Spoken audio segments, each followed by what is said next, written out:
السلام علیکم ناظرین، آج ہم سورہ فلق کے بارے میں پڑھیں گے جو کہ مکی صورت ہے، یعنی کہ یہ مکہ میں نازل ہوئی تھی۔ اس کی 5 آیات ہیں اور اس کا ایک رکوع ہی بنتا ہے، اور کوشش کرتے ہیں اس کو سمجھنے کی، اس کو یاد کرنے کی، لفظ بہ لفظ ترجمہ یاد کرنے کی، تاکہ یہ جو ہمارے ذہن میں جو ہے بیٹھ جائے۔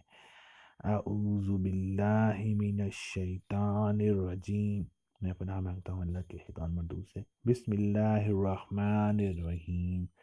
شروع اللہ کے نام لے کر جو بڑا مہربان نہایت رحم کرنے والا ہے۔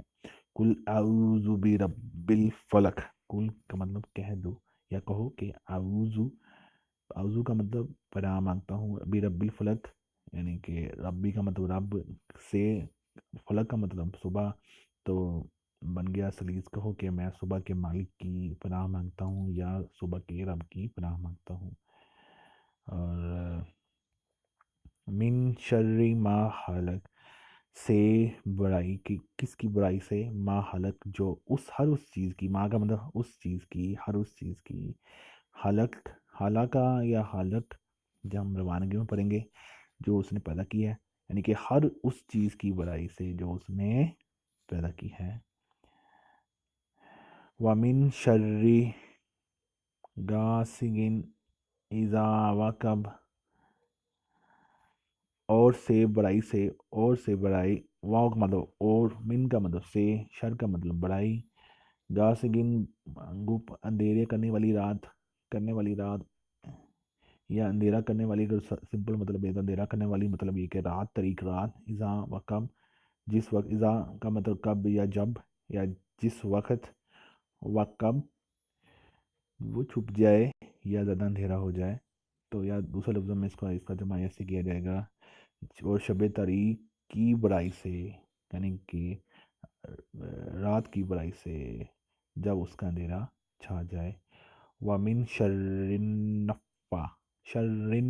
النفّاثات فی العقد، اور برائی کس سے؟ وا مطلب اور، من کا مطلب سے، شر کا مطلب برائی، نفاساتی پھونکنے والیوں کے، کہاں پھونکنے والیاں؟ فی کا مطلب میں، عقد کا مطلب گھروں میں، تو گھروں میں پھونکنے والیوں کی شر سے، بیسیکلی ان کی برائی سے، اور گنڈوں پر، یعنی کہ اس کا تو سلیس میں جو بنتا ہے، پراپر ترجمہ بنتا ہے وہ گروں پہ، گرا جو اردو میں ہم گرا لگاتے ہیں کسی چیز کو، یا اسے گنڈوں میں بھی کہتے ہیں، ایک گنڈ باندھنا بھی کہتے ہیں، دوسرا اردو میں اس کا لیتے ہیں، یا تھوڑا سا پنجابی ٹچ بھی ہے یہ، گنڈوں میں پر کر پھونکنے والیوں کی برائی سے۔ ومن شرری، اور سے، شر، اور سے، شرری مطلب وہی کہ برائی سے، اور کس کی برائی سے؟ حاسدین، جو حسد کرنے والے ہیں ان کی برائی سے، اذا حسد، کہ جب، اذا کا مطلب جب یا جس وقت، حسد یا حاسد آیا ہے، اگر ویسے پڑھتا ہوں لفظ تو یہ ویسے جب میں روانگی میں پڑھتے ہیں ہم اس کو تلاوت میں، جیسے میں نے پڑھا حاسدین اذا حسد، تو جب کہ حسد کرنے والا جو ہے وہ حسد کرنا شروع کرتے، تو اس کی برائی سے، یعنی کہ حسد کرنے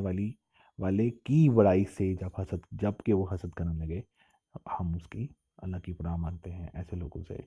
جو حسد کرتے ہیں بیسیکلی۔ تو یہ تھا آج کا،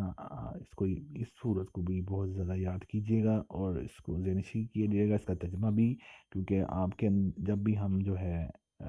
قرآن مجید پڑھتے ہیں یا کوئی صورت پڑھتے ہیں، تو اس کا ترجمہ جب ہمیں یاد ہوتا ہے تو اس کے اندر مزید ہمارے لیے، ہمارے ایمان میں اضافہ ہو جاتا ہے۔ اللہ ہم سب کو توفیق دے اس کو یاد کرنے کی، بات ترجمہ اپنا خیال رکھیے گا۔ اللہ حافظ۔